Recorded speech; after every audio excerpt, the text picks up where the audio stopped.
Hello guys, welcome you all. आज हम पढ़ने जा रहे हैं एक छोटा और इंटरेस्टिंग टॉपिक जिसे टाइटल है टाइप्स ऑफ सेल। ओके, तो आज हम सेल के टाइप्स के बारे में जानेंगे। So we are going to learn about types of cell. Okay, cell के टाइप्स के बारे में हम जानेंगे। Okay, the cells are broadly categorised into. Okay, पिछले लेक्चर में हमने पढ़ा था सेल, तो इस लेक्चर में हम पढ़ेंगे सेल के type. Okay, cells are broadly categorised into, जो सेल्स होते हैं ये cells are broadly categorised into, इनको दो कैटेगरी में डिवाइड किया गया है। Okay, it is broadly categorised into, cells are broadly categorised into two types. कौन कौन से वो टाइप्स है?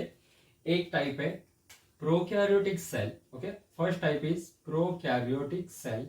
Okay, prokaryotic cells. Okay, first type is prokaryotic cell and second type is eukaryotic cell. Okay, cells are broadly categorized into two types, okay, based on their cell type. Okay, prokaryotic cells and eukaryotic cells.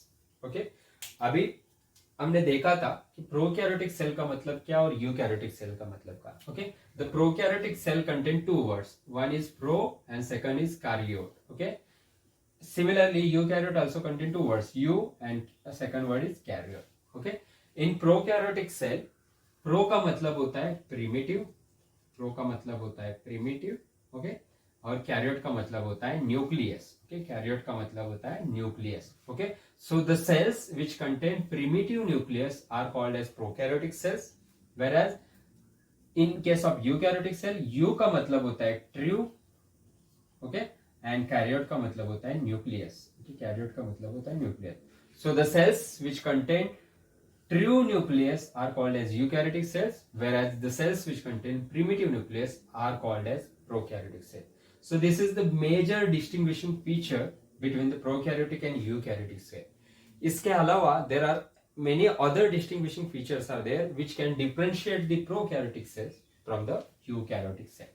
Okay, तो हम अब in detail में हम prokaryote और eukaryotic cells के बारे में पढ़ेंगे. Okay, first we will going to learn about prokaryotic cell, prokaryotic cell के बारे में जानेंगे. Then we are going to learn about eukaryotic cell. Okay, तो अभी हम पढ़ते हैं प्रोकैरियोटिक सेल के स्ट्रक्चर के बारे में. Okay, so this is the basic structure of prokaryotic cell. Okay, this is the basic structure of prokaryotic cell. मैं एक एक करके आपको प्रोकैरियोटिक सेल के स्ट्रक्चर के बारे में एक्सप्लेन करूंगा. सो ध्यान से सुनिए. The prokaryotic cell contains a basic structure. This is the basic structure. The what is the outer layer? जो outer layer होता है, ये जो blue में मैंने दिखाया है, this is the outer layer which is called as capsule. Okay, capsule. Okay, कोई भी prokaryotic cell होगा. Okay, so majority of the prokaryotic cells contain the outer layer which is a polysaccharide layer. जो polysaccharide से बनता है, polysaccharide से बनता है, जिसे हम कहते हैं capsule, which play a very important role in adhesion. Okay, cell defense में वो काम आता है. उसके बाद the cell contain another important layer that is called as cell wall. Okay, cell contain another important layer which we call as cell wall. Okay, this is the cell wall. ये cell wall जो होता है, जो black color में मैंने दिखा है, the cell wall it is the outer rigid layer. Okay, ये सेल का बाहर का लेयर होता है. Okay, which provide the rigidity to the cell and also shape to the cell. जो ये सेल वॉल होता है, ये सेल वॉल सेल को प्रोटेक्ट करता है and it also provide the rigidity to the cell and also shape to the cell. Because of this cell wall, cell has a distinct shape. Okay, उस cell wall के अंदर एक another membrane होता है, दूसरा membrane होता है और दूसरा स्ट्रक्चर होता है जिसे हम कहते हैं सेल मेम्ब्रेन, और उसे हम प्लाज्मा मेम्ब्रेन ऐसे भी कहते हैं. Okay, we can call it as plasma membrane also. Okay, cell membrane और plasma membrane. This cell membrane separates the cell's internal environment from the external environment. जो बाहर का एनवायरनमेंट है उससे सेपरेट करने के लिए सेल मेम्ब्रेन काम आता है. It also involve in transport of nutrients and other gases etcetera. Okay, in detail in सब स्ट्रक्चर के बारे में हम आगे पढ़ेंगे. सो अभी सिर्फ इतना ध्यान दो कि these are the basic structures of the prokaryotic cell. तो पहले हमने कैप्सूल पढ़ा. Okay, which provides the polysaccharide layer होता है वो सेल के बारे में. सारे सेल्स में नहीं होते, कुछ सेल्स में अब्सेंट भी होता है. Okay, then cell wall. cell wall, it is outer rigid protection layer, it present in most of the prokaryotic cells. Okay, cell wall present होता है. There are some exception like mycoplasma जिसमें cell wall नहीं होता है, but majority of the prokaryotic organism में cell wall होता है. And inside the cell wall cell membrane होता है. Okay, this cell membrane provides the which separates the cell's internal environment from the external environment. Okay, अभी हम cell के outer coating के बारे में हमने जान लिया, सेल के आउटसाइड के बारे में. अभी सेल के इनसाइड में क्या क्या होता है वो हम वन बाय वन जानेंगे. ओके, सेल के इनसाइड में जो सेल का इनसाइड होता है, it is fill up of, it is consist of a major component जिसे हम कहते हैं साइटोप्लाज्म. ओके, एक फ्लूइड पार्ट होता है, it is a fluidic in nature. Okay, fluid structure होता है, पूरा लिक्विड से भरा हुआ होता है, फ्लूइडिक पार्ट होता है जिसे हम कहते हैं साइटोप्लाज्म. इस साइटोप्लाज्म में बाकी के सारे पार्ट्स आपको पाए जाएंगे. Okay, so cytoplasm, the cell, inside the cell there is a major part is there, that is cytoplasm. Okay, it is a liquid part. Okay, and this cytoplasm bears various component. इस cytoplasm के अंदर अलग अलग components होते हैं. Okay, हम one by one उसको जानेंगे. ओके, इस साइटोप्लाज्म में मेजर कंपोनेंट होता है, जो major component it is called as nucleoid. ये जो रेड कलर का दिख रहा है बड़ा, it is called as nucleoid. Okay, जिसे क्या कहते हैं, nucleoid. It is nothing but, ये क्या होता है, it is nothing but a genetic material. DNA होता है, it is nothing but a genetic material होता है. Okay, which involve in carrying inheritance of genetic traits और during replication. Okay, so this is the nuclide. Okay, अभी यहाँ major important feature है ये prokaryote का. Whatever the genetic material is there, ये जो जेनेटिक मटेरियल है DNA, it is present in free floating form. ये साइटोप्लाज्म में फ्लो कर रहा है. Okay, it is not surrounded by any membrane. Okay, कोई भी मेम्ब्रेन इसके सराउंडिंग में, ये जस्ट डबल ये जेनेटिक मटेरियल होता है वो फ्री फ्लोटिंग होता है inside the cell. Okay, so this is the major distinguishing feature between the prokaryotic and eukaryotic cell जो हमने देखा है. Okay, there is no distinct membrane, okay, surrounding this nuclear membrane. इसीलिए इसे प्रिमिटिव कहते हैं. ओके, प्रिमिटिव क्यों कहा, क्योंकि इस जेनेटिक मटेरियल के सराउंडिंग, न्यूक्लियर मटेरियल के surrounding there is no any distinct membrane कि जो उसे सेपरेट करता है. ओके, इसलिए इट इज अ प्रिमिटिव कहते हैं, जिसके वजह से उसका नाम आया है प्रो. Okay, prokaryotic. ओके, इस जेनेटिक मटेरियल के अलावा बैक्टीरिया में कुछ सर्कुलर डीएनए होते हैं जिसे हम प्लाज्मिड कहते हैं. ओके, कुछ छोटे छोटे सर्कुलर डीएनए भी होते हैं जिसे हम प्लाज्मिड कहते हैं. इन प्लाज्मिड में कुछ ऐसे जीन्स होते हैं which are provide the specific features to this bacterial cell. Okay, जैसे एंटीबायोटिक रेजिस्टेंस का हो या कुछ अदर जीन्स हो जो which provide the specific characteristics और features to the bacterial cell जो इस सर्कुलर डीएनए में होते हैं जिसे हम प्लाज्मिड कहते हैं. This plasmid is self replicating, वो खुद से रेप्लिकेट करता है. ओके, ये हो गया प्लाज्मिड. अभी आपको यहाँ पे ये छोटे ब्लैक डॉट जो दिख रहे हैं, छोटे छोटे ये जो ब्लैक डॉट्स दिख रहे हैं, okay, these all black dots, ये जो ब्लैक डॉट दिख रहे हैं उन्हें हम कहते हैं ribosome. Okay, what are those, these are the ribosomes. Okay, these are the ribosomes, okay, which found in the cytoplasm. They are involved in protein synthesis. Okay, J ribosome protein synthesis में important होते हैं. Okay, generally prokaryote में 70S type का ribosome होता है. Okay, 70S type का ribosome होता है जो बेस्ड ऑन मोलिकुलर वेट उसको दिया गया है. एस का मीनिंग होता है स्वेडबर्ग यूनिट. ओके, इसे कहते हैं स्वेडबर्ग यूनिट. ओके, इन डिटेल हम आगे जाके पढ़ेंगे. Just for your basic information, just understand that in prokaryotes ribosomes होते हैं जो ribosomes are of 70S type.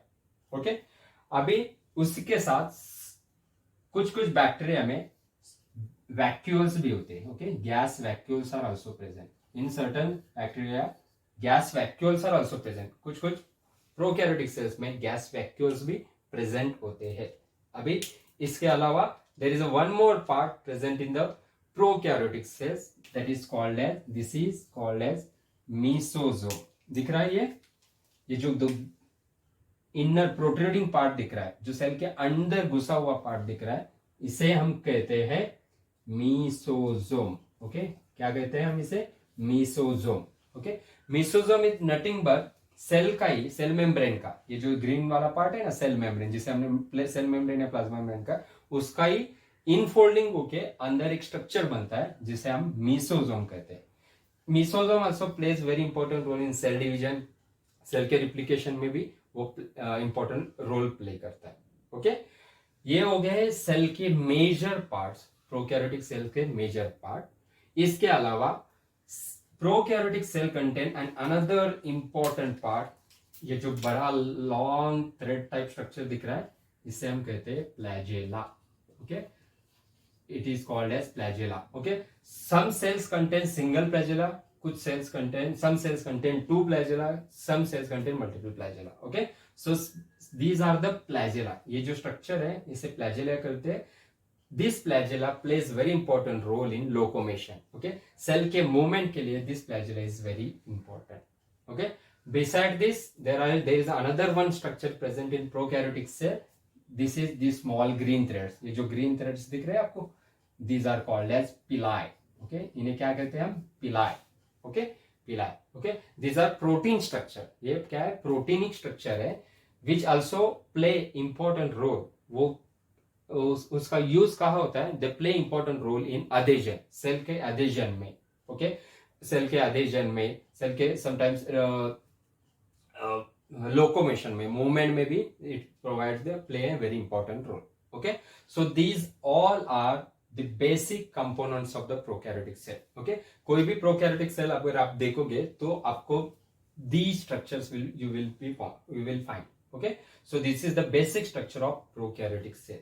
अभी prokaryotic cell के example कौन कौन से? Okay, what are the examples of prokaryotic cell? Okay, there are two main examples are there. Prokaryotic cell के example कौन कौन से? There are two main examples of prokaryotic cells are there. One is main bacteria. Okay, bacteria, and second is archaea. Okay, archaea bacteria. Okay, these two are the examples of prokaryotic cells. Okay, and major distinguishing feature is prokaryotic cells are always unicellular. Okay, always unicellular. Prokaryotic cells are always unicellular. Okay, so this is the basic prokaryotic cell. These are the parts of the prokaryotic cell, और इनमें से 3 things which are very important you have to understand. The prokaryotic cells are unicellular. ये हमेशा ध्यान में रखना, कोई भी unicellular structure रहेगा, most of the prokaryotic cells are unicellular. Okay, and वो they contain primitive nucleus, means the nuclear genetic material is not surrounded by distinct membrane, and these are the 2 example of the prokaryotic cell. Okay, so this is the basic prokaryotic cell. Okay, now अभी हम पढ़ेंगे eukaryotic cell के बारे में. Okay, जैसे हमने prokaryotic cell के structure के बारे में जाना, उसी तरह अभी हम यूकैरियोटिक सेल के स्ट्रक्चर के बारे में जानेंगे. This is the basic eukaryotic cell. Okay, this is the basic structure of eukaryotic cell. Okay, जिस तरह प्रोकैरियोटिक सेल के एक एक पार्ट्स हमने जाना है, उसी तरह यूकैरियोटिक सेल के भी एक एक पार्ट को हम इन डिटेल हम जानेंगे. Okay, so before going into that I will first of all I will explain you the examples of eukaryotic cell. पहले हम यूकैरियोटिक सेल के एग्जांपल्स हम जानेंगे. ओके, यूकैरियोटिक सेल के एग्जांपल्स है plants, okay, animals and fungi. Okay, जो microbes में आता है. Okay, so these are the 3 are the examples of eukaryotic cell. Okay, so अभी हम स्ट्रक्चर के बारे में जानेंगे. Okay, this is the basic structure of eukaryotic cell. Okay, eukaryotic cell के बेसिक स्ट्रक्चर में जो सबसे आउटर लेयर होता है, उसे हम कहते हैं, जो ब्लैक वाला स्ट्रक्चर दिख रहा है उसे कहते हैं हम cell wall. Okay, this is called as cell wall. Okay, जैसे प्रोकैरियोट में भी हमने सेल वॉल जाना है, उसी तरह eukaryote also contain a cell wall. Okay, cell wall का फंक्शन सेम है. Cell wall provide the rigidity and protection to the cell. Okay, it gives the shape to the cell, जिसकी वजह से cell को शेप आता है. Okay, अभी एक चीज आपको यहाँ पे इंपॉर्टेंट ध्यान में रखना है. ओके, सेल वॉल जो है सारे यूकैरियोटिक सेल्स में नहीं होते. Okay, cell wall is not present in all eukaryotic cell. Okay, cell wall is present only in plants and fungi, not in animals. Okay, this is the major feature और major characteristic, वो आपको याद रखना है. Cell wall is present in only plants and fungi, okay, not in animal. Animals में present नहीं है. Okay, cell wall is present only in plants and animal cells में, sorry plants and fungal cells में आपको पाए जाएंगे. They are absent in animal cells. Okay, अभी हम दूसरा पार्ट जानेंगे. सेकंड पार्ट इज जो ग्रीन कलर का दिखा है, that is called as cell membrane, और जिसे हम प्लाज्मा मेम्ब्रेन ऐसे भी कहते हैं. Okay, cell wall, cell membrane और plasma membrane. It separates the internal environment of the cell from the external environment, similar to the prokaryotic cell, and it also plays in transport of nutrient and gases. Okay, ये हो गया cell membrane. अभी cell के अंदर के बारे में जानेंगे. सेल के अंदर जो फ्लूइडिक मटेरियल होता है, जो लिक्विड भरा हुआ होता है, उसे हम कहते हैं cytoplasm. Okay, the fluidic material is called as cytoplasm. Okay, the fluidic material is called as cytoplasm. Under this cytoplasm there are various structures are present, जिसे हम organelles कहते हैं. Okay, जिसे हम कहते हैं organelles. Okay, this is the major distinguishing feature. Okay, अभी यहाँ पे मैं लिख रहा हूँ एक major distinguishing feature organelle. Okay, एक ध्यान में रखिए organelles. Okay, so organelles are only found in, okay, organelles are only found in eukaryotic cells. So eukaryotic cell में majority of organelles present होते हैं. Okay, which are where specially membrane bound organelles. Okay, membrane bound organelles. Okay, membrane bound organelles. I am talking about membrane bound organelles. Okay, eukaryotic cell के में आपको ज्यादातर membrane bound organelles पाएंगे. Okay, which are generally absent in prokaryotic cell. Okay, अभी एक एक structure हम in detail जाएंगे. Under this cytoplasm major structure हम जानेंगे. Okay, this is the major structure. Okay, जो अंदर का रेड कलर का पोर्शन दिख रहा है, this is surrounded by this blue line, उसे कहते हैं हम nucleus. Okay, nucleus. Okay, so each eukaryotic cell contain है डिस्टिंक्ट न्यूक्लियस. Okay, nucleus. अभी देखिए प्रोकैरियोट में न्यूक्लियर जो मटेरियल होता है वो फ्री फ्लोटिंग था. Okay, not surrounded by any distinct membrane. But in eukaryote जो न्यूक्लियर मटेरियल है, जेनेटिक मटेरियल है, जिसे हम डीएनए कहते हैं, it is surrounded by a distinct double layer membrane structure. Okay, जिसे कहते हैं nuclear membrane. So there is a presence of nuclear membrane. Okay, so ये जो न्यूक्लियस होता है यूकैरियोट में, ये एडवांस होता है और ट्रू न्यूक्लियस होता है, जिसे हम ट्रू कहते हैं. ओके, इसलिए हम इसका नाम आया है यू. Okay, eukaryote. यू मतलब ट्रू, कैरियोट मतलब न्यूक्लियस. सो इसमें ट्रू न्यूक्लियस होता है, जिसमें न्यूक्लियर मटेरियल और genetic material is surrounded by a distinct nuclear membrane. Okay, so this is the second major characteristic. Organelle हमने देखा. अभी अब सेकंड कैरेक्टरिस्टिक है ट्रू न्यूक्लियस. ओके, इसमें ट्रू न्यूक्लियस होता है which is surrounded by nuclear membrane. Okay, this are the major distinguishing feature. Okay, अभी हम आगे जाएंगे, वन बाय वन आगे के स्ट्रक्चर पढ़ेंगे. ओके, इनमें अभी दूसरा स्ट्रक्चर देखते हैं. न्यूक्लियर मेम्ब्रेन से थोड़ा सा प्रोट्रूड होके कुछ स्ट्रक्चर्स बाहर निकले, जो दिख रहे हैं ब्लू कलर के, ये सारे स्ट्रक्चर. इन स्ट्रक्चर्स को हम कहते हैं एंडोप्लाज्मिक रेटिकुलम. ओके, इन्हें क्या कहते हैं? Endoplasmic reticulum. Endoplasmic reticulum, short में उसे ERBS कहते हैं. Okay, these are called as endoplasmic reticulum. Okay, which are originated from the nuclear membrane. nuclear membrane से originated हो जाते हैं और these are called as endoplasmic reticulum.